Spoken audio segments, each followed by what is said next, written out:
Welcome. I'm so glad to have you here to talk about Animal Samaritans. Everyone is suffering in this economic time, and certainly among the most vulnerable are our animals. So I'm so glad to have Absolutely. Well, you. thank you. Glad to be here.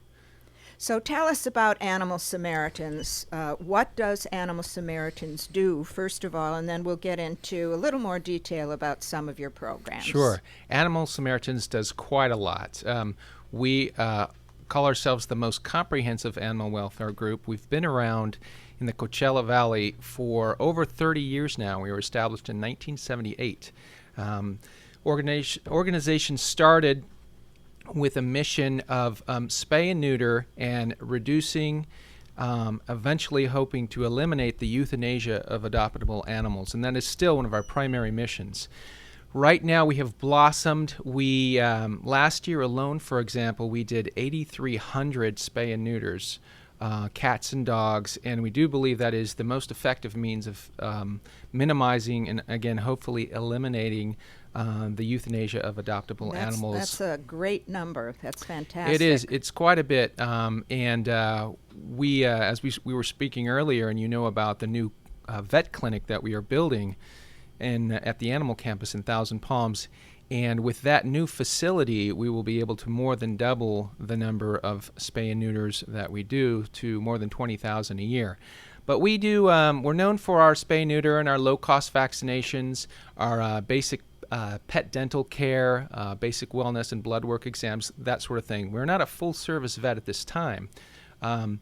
What we do specialize is in affordable vet care. Go ahead.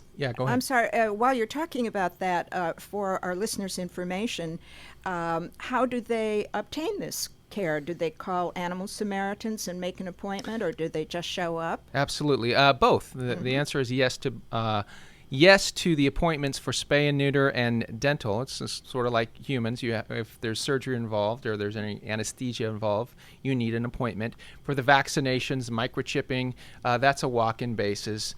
Monday through Friday, 9:30 to 12, 1:30 to 3:30, you can walk in with your pet and get your vaccinations or microchipping. And what is the location? Do you have the address you can give and a telephone number? Absolutely. That would be helpful. Sure. We're at 32207 Ramon Road in Thousand Palms. We are right off the Ramon exit from I-10. So you just head north towards the mountains, one street past Varner, and you'll see us on the right there. Our main line is 343-3477, and you can connect with our shelter and adoptions, our clinic, our appointments, our administration staff, all that sort of good stuff. Okay, now perhaps again, before we get into some of the other specific programs that you're offering, perhaps we could at this point discuss the difference between the building that you are in now and where you're going to put up your new building and who operates that current building on pet land, because there is some confusion about that. So this would be a good time to clarify. Absolutely. There is some confusion with Animal Samaritans and the River County Animal Shelter Services there at the Animal Campus in Thousand Palms. For one reason, Jacqueline, is because we actually do all the spay and neutering for the many, many animals that are adopted out of the county mega shelter there. So when people go to this nice big facility and they adopt out a dog or a cat, they will actually pick up their animal at Animal Samaritans after it has been spay or neutered. So there is some confusion that way. Our new building that is currently, we have the tractors out there clearing land, getting ready to put up the brick and mortar. That's happening right now as we speak. That new building is adjacent to the mega shelter there at the Animal Campus. We have had a long-standing partnership with the county, as I mentioned. So it's just a stone's throw away from our current clinic/shelter on Ramon Road. It's just up Varner, then Rio del Sol, and then Petland Place, and you're there. It's about a minute away from our current facility. What's important, I think, for you to emphasize right now, too, Tom, is the fact that Animal Samaritans has a no-euthanasia policy. That's right. That's one of the advantages to being in the private sector, that we get to make that choice. And though we do have a smaller shelter, The animals that we do bring in, we commit to them for life, and they do not leave us until they find a loving home or we place them in a loving home.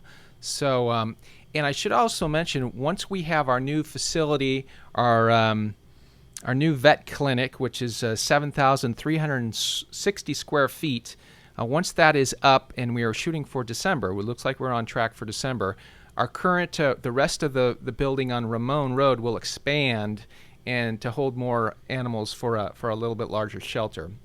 Phase 2 of our new site at the Animal Campus will be a larger shelter and an education center. We currently, one of our programs, as you know, is our humane education program. We are the sole providers of humane education for all the schools out here in the Coachella Valley, and we do pet CPR and things like that. Well, how many animals will you be able to keep at your new facility? Oh gosh, Just a rough the guesstimate. phase 2, when the funding for that kicks in, first we have to repay the funding for the clinic, which was so graciously offered to us by the HN and Francis E. Berger Foundation. But phase 2, since you ask, we should be holding 100 dogs and 200 cats. But again, that's in the future. Okay, I want to take a minute to say that you're listening to the Jacqueline Bachar Show on Progressive Talk Radio, AM 1340 KPTR, and I'm talking to Tom Snyder, who is the marketing director and publicity person for Animal Samaritans. Tom, we're talking about the new shelter, and certainly with other organizations that are suffering from lack of funds. This is a very exciting thing that's happening. It's wonderful to hear about something that's actually going to start and not be halted. Now, that's right. Where did you get most of the funding? Was this a loan thing? Did you have fundraising events to do it? We actually, as I mentioned before, received the majority of our funding from the HN and Francis E. Berger Foundation, which, as you know, is a huge charitable organization that has given so much to so many organizations out here. I don't think that the Coachella Valley would be quite the same without them. But before we even got the loan from them, we had been doing some of the groundwork on fundraising, and we'd raised up to a third of the funds needed. So we already had well over $1 million going into this, and then with the loan from the Berger Foundation, we are on our way, and we are currently building. Well, that's exciting. When do you anticipate that the first phase will be completed? We are looking to cut the ribbon of the new vet clinic for the Coachella Valley in December of this year. Oh, my goodness. Well, I want to be there when that happens. Absolutely. You are invited. That's a very exciting event. Now, let's talk a little bit about the animal therapy groups that you have and what they do. Yeah, not everybody's aware that we, one of our programs is an all-volunteer animal-assisted therapy program. We have about 90 strong volunteers with their pets, mostly dogs, but actually a few cats as well. And we also have a smaller arm of that called animal-assisted activities, and I'll touch upon them in a minute. But our animal-assisted therapy groups, we visit many schools targeting the severely disabled classrooms. So we'll see children with autism or Down syndrome, blindness, all sort of different handicaps. And the animals go in there, and it truly is therapeutic. I've been to several of the classrooms. I've seen the changes in the students. One story in particular still touches a lot of people. There is a classroom at Johnson Elementary School for the profoundly disabled, and one of the therapy dogs has been visiting there for well over a year now. And the first time they visited with Elvira, the therapy dog, one of the little boys with severe cerebral palsy, he had a condition called diplegia, I believe is what it's called, and it's they're basically paralyzed. This little boy could not move his limbs, his arms. He was basically frozen, stiff with this disease. Upon seeing the dog, he made a serious effort to extend his hand to pet the dog, so he was able to actually move his hand a bit away from his body. The second time, he recognized the dog, moved his arm even a little bit farther. The third time he visited, that boy had extended his arm all the way from his body and was petting the animal. The first time he had done that since infancy. He was a 6-year-old boy. It was pretty amazing. You're going to have us all in tears. That is such a wonderful story. Yeah, Absolutely all true. wonderful. And I know you also take these animals to hospitals Absolutely. to visit We're patients. We're at John F. Kennedy Hospital in Indio and Eisenhower Medical Center in Rancho Mirage. Now, if someone has a pet and wants to be involved in the animal therapy program, what do they do, Tom? They can contact us, again, 343-3477, and get a hold of our administration staff or humane education, and we will get you set up with, we have a monthly pet behavior orientation.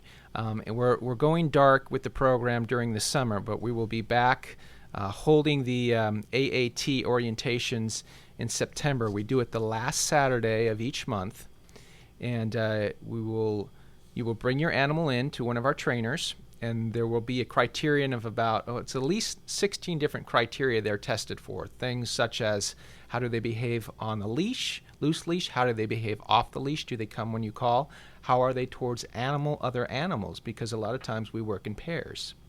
How are they with what we call clumsy petting?